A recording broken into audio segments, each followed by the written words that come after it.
E aí, pessoal, acabei de chegar do trabalho, acabado, peguei metrô, peguei ônibus, eu nem fui tomar banho ainda, mas eu vim aqui gravar esse vídeo porque eu achei importante gravá-lo logo para ser postado. Minha posição com relação ao que aconteceu ontem, né? Ontem não, na segunda-feira, né? Na entrevista do Kim Kataguiri com a Tabata Amaral no Flow Podcast, né? Aquele episódio do Monark, para mim, foi uma infelicidade muito grande. Muito triste, porque era um dos podcasts que eu mais acompanhava. Acompanho ainda, eu acho que tem muitas entrevistas ali que não tem nada a ver com nazismo e eu acho interessante. Mas, assim, minha posição, primeiramente, com relação ao Monark. Ele acaba de pagar o pecado que sempre cometeu, né? O Monark, ele sempre foi aquele entrevistador que ele não foca no conteúdo que pode gerar uma polêmica, não. Ele foca na polêmica para gerar o conteúdo. Só que quem vive focando na polêmica um dia cai do cavalo. Ele sempre tentou fazer aquele personagem na entrevista. Se vocês forem perceber bem, muita gente fala assim: ah, o Monark é burro, o Monark é isso, olha como ele pode perguntar isso. Não, o Monark, ele faz o papel do ignorante que está na sociedade falando um monte de bosta. É aquele ignorante que não entende de nada, ele não sabe de nada, mas ele quer dar palpite em tudo. É esse personagem que o Monark faz quando ele vai entrevistar qualquer político. Ele é um ignorante. E ele achou inteligente mostrar que um ignorante pode defender a existência de um partido nazista e achou inteligente que tinha que ter o direito, tinha que ter gente na sociedade com seus direitos de ser antissemita, anti-judaica, anti-isso. Meu Deus, não tem lógica. Cara, por mais que você queira se posicionar, meu amigo, primeiramente, por que você está defendendo a existência de um partido e de uma atitude que nunca teve no Brasil? Aí alguns que são mais progressistas vão falar: ah, mas o Bolsonaro tá aí. Cara, eu não consigo ver o Bolsonaro como uma pessoa nazista. Eu consigo ver ele como um neofascista moderno, né? Ou melhor, neofascista, teoricamente. Ele é um neofascista militarista, né? É uma coisa assim que a gente tem que começar a raciocinar. O partido nazista mesmo, o partido nazista do Brasil, existiu no Brasil? Não existiu. Nunca existiu no Brasil.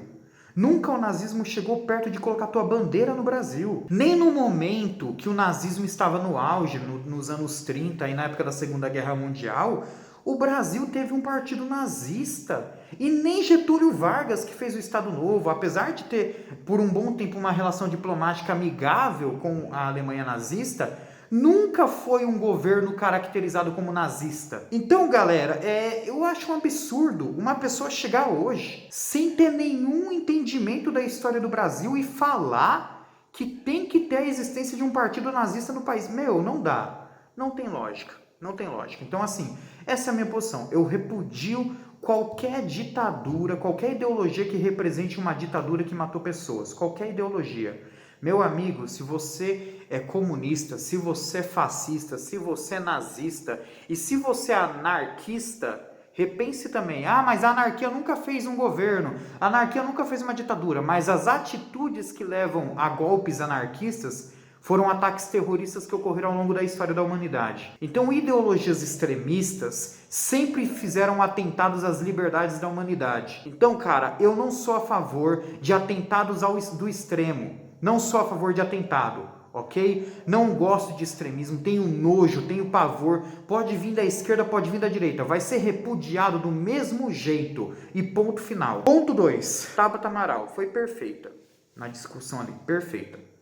Tabata Amaral foi perfeita porque ela repudiou do início ao fim. Por quê? Porque ela sabe qual é a lei. Ela conhece que o nazismo é crime. Nazismo é crime. Gente, nazismo é crime a nível de estupro, a nível de pedofilia. Nazismo não é ideologia, é crime. Olha a história do nazismo. Olha o que esses caras fizeram com a humanidade. Olha o que eles tentaram fazer com o mundo. Eles causaram a Segunda Guerra Mundial. Nazismo é crime.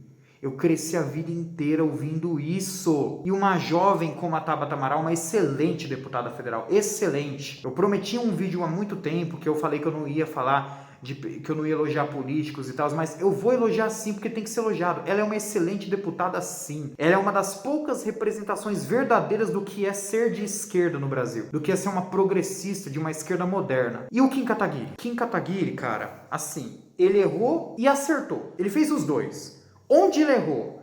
Em ter afirmado que a Alemanha errou em criminalizar o nazismo. Não, ela não errou. Primeiramente, porque você não sabe o que é ser um alemão.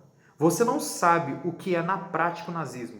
Você não viveu o nazismo. Para você falar isso, você tem que ter muita coragem, cara. E olha que ele é um outro deputado que eu admiro, fez grandes projetos na Câmara. Nessa legislatura é um dos melhores deputados do país, um dos melhores do estado de São Paulo. Olha, sinceramente, foi talvez assim, um dos poucos tropeços dele nessa legislatura, mas foi um tropeço grave. Se ele for cassado, não tem como você passar pano pra esse cara. Porque de fato, mano, ele disse realmente isso, que tinha que ser descriminalizado. Não, apesar dele ter voltado atrás depois, mas, cara, não importa, não importa. Agora, cabe às autoridades interpretar do jeito sensato. Será que ele fez uma apologia ao nazismo mesmo? Ou ele foi mal interpretado? Ele se expressou mal? O que o monarca fez foi realmente uma apologia ao nazismo. Cara, você falar que tem que ter a existência de um partido nazista num país que nunca teve um partido nazista, pelo amor de Deus. Só que aí a gente vem para um outro mérito, que é o lado em que o Kim Kataguiri, você pode concordar ou discordar dele, mas você não pode chamar o argumento dele de um argumento nazifascista. Por quê? Eu vou explicar o que ele quis dizer quando ele disse que é melhor você ter um partido nazista no Brasil, né? Ele disse que é melhor ter um partido nazista no Brasil para você dar luz àquela ideia, para ela ser repudiada, por mais tosca, por mais idiota, por mais ridícula que seja aquela ideia.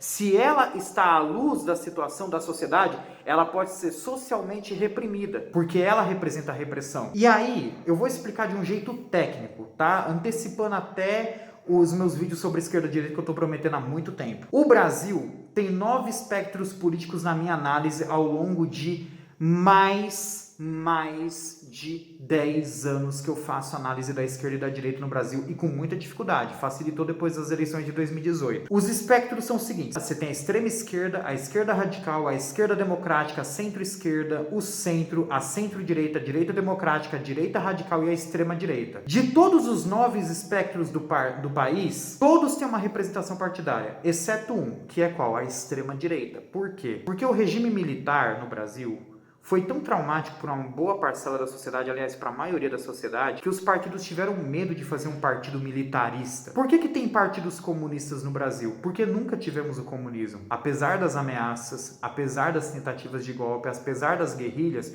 nunca tivemos o comunismo. Então, por isso que eles são legalizados. Agora, um partido neofascista, ou ultramilitarista, ou ultranacionalista, ele não existe por quê? Porque nós já passamos por esse tipo de ditadura. Quando você é traumatizado por uma ditadura, aquela ideologia é sepultada no sistema democrático. Tanto que nos países onde o comunismo sobreviveu, os partidos comunistas foram extintos. Ou alguns sobrevivem, mas eles não conseguem ganhar voto popular. E aí, o que acontece? De todos os espectros do país, vou até citar um exemplo para cada um, né? Bem convicto, tirando aqueles partidos que são meio indecisos. Mas vamos lá. Quem é de extrema esquerda no país? O PCO. Quem é de esquerda radical mesmo? O PSOL. Uma posição muito enfática, neomarxista, progressista, mas tem uma posição realmente enfática de esquerda mesmo. Quem é a esquerda moderada, que é aquele partido meio que centro-esquerda e esquerda? É o PSB, Partido Socialista Brasileiro, da Tabata Amaral, do João Campos, do Márcio França, enfim.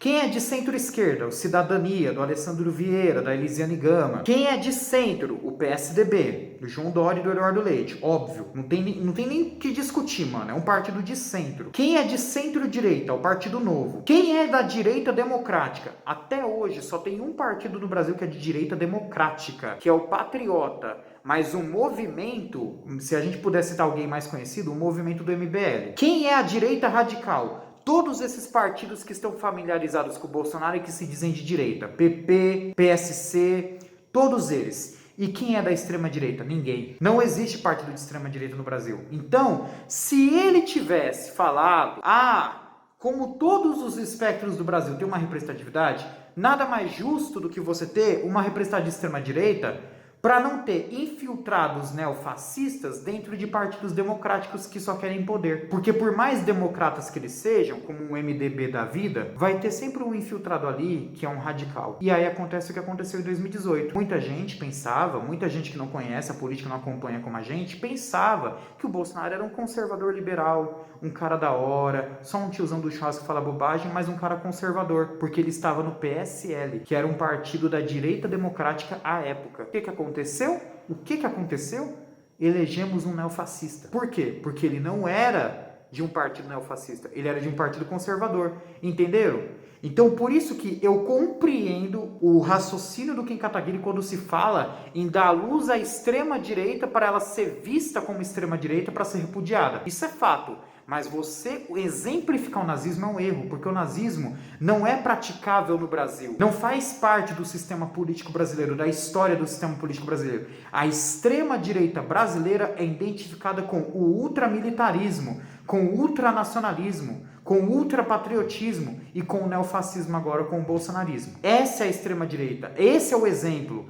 Parem de discutir um renascimento nazista, pelo amor de Deus, porque boas pessoas que querem entrar nessa discussão vão acabar se ferrando. E é isso, galera. Essa é a minha visão. Eu, basicamente, sou contra a existência de um partido nazista, ok? Mas eu acho que a extrema-direita brasileira tem que ter um partido. Só que o problema é que ela é tão impopular, que nem o partido dela foi feito. Qual? Aliança pelo Brasil. Pois é, né? Cadê as assinaturas dos bolsonaristas fanáticos? Cadê? Ninguém fez, ninguém quis. Agora o Bolsonaro está no centrão, no Partido Liberal, no partido do mensalão do PT. Você que votou no Bolsonaro e acreditou que ele era anti-PT, ele está num partido amigo do PT. O PL é o quê, JV? É de centro, é centrão fisiológico, não tem nem ideologia. Eles falam de social-liberalismo lá no manifesto deles, mas não tem nem ideologia. É um partido que pega tudo, é o famoso pega tudo na linguagem das ciências políticas. É aquele partido fisiológico que não tem ideologia e está lá pelo poder. Esse partido que já apoiou o Lula, que já apoiou a Dilma, e que fiel ao governo Dilma, hein? Que fiel, quando ele se chamava Partido da República, o PR. Pois é, voltou a ser PL e agora é o partido do Bolsonaro. Então, cara, sinto muito. A extrema-direita nunca vai ter um partido no Brasil. Sabe por quê? Porque ela não consegue nem se mobilizar para fazer um. E tem que migrar para um partido que se vende fácil para qualquer louco que tá aí governando esse país. É isso, galera. Dei aqui a minha visão. E sexta-feira tem vídeo da Genial Quaest, pesquisa importantíssima na minha visão hoje. Pode ser a melhor pesquisa ao lado ali do Datafolha, tem uma metodologia interessante. E eu preciso atualizar o vídeo das melhores pesquisas em abril, porque aí vai começar realmente o jogo eleitoral. Estamos só no momento frio das eleições. Mas é isso aí, galera. Fiquem com Deus. Até a próxima. Se inscrevam no canal, dê o seu like se você gostou e comentem aí embaixo o que vocês acham. Eu acho importante a gente deixar as claras aqui um debate democrático onde as pessoas possam falar aqui à vontade. Beleza? Um abraço, fiquem com Deus, até a próxima aí. Tamo junto.